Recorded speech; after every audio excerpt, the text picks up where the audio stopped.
Nakatikim ka na ba ng patupat? Isa ito sa mga produktong itinataguyod sa Tadjan Mountain Province. Alamin ang mas malalim na kwento ng patupat sa ulat ni Aleli Garlejo ng LGU Tadjan.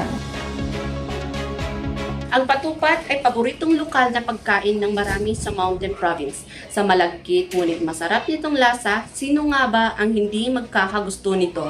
Kabilang ang paggawa ng patupat sa mga intangible cultural heritage ng probinsya.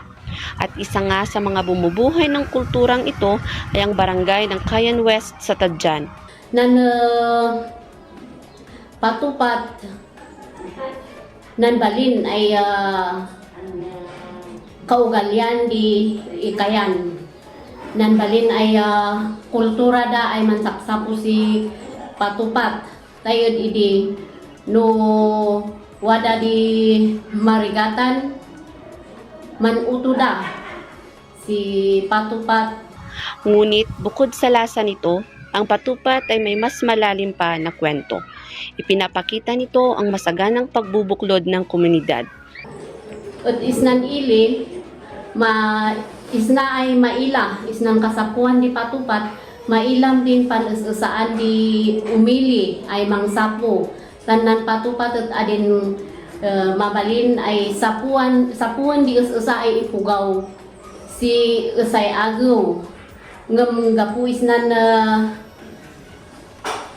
ugalin di umili wano nan balin ay kultura ay man sapsapo wano man ututo si patupat man usa nan umili ay mangsapo si uray no adu-adu nan mapakan maiwadagan si patupat, mabalin ay masapo si usay agaw. Umaasa din ito na magpapatuloy pa ang nasabing tradisyon sapagkat ito ang sumisimbolo ng pagkakaisa. Namnamaon di ili, di umili ay mantultuloy na nay pakasapsapuan di patupat, wano mantultuloy na kultura di umilis na kayan ay man uto si patupat tansyanan kailaan di panag-isa wanuhan unity ay kanana sa English. Sa ngayon, ang patupat sa Kayan ay hindi lamang kultura. Isa na rin ito sa mga livelihood ng ilang mga individual at grupo sa barangay. Upang isulong ang pagpreserba sa nasabing tradisyon, isinasagawa ng Cayenne West ang Patupat Festival bawat ikalawang Sabado at Linggo ng Pebrero. Mula dito sa Tadjan Mountain Province, Aleli Garlejo, Agyod ay Tadjan.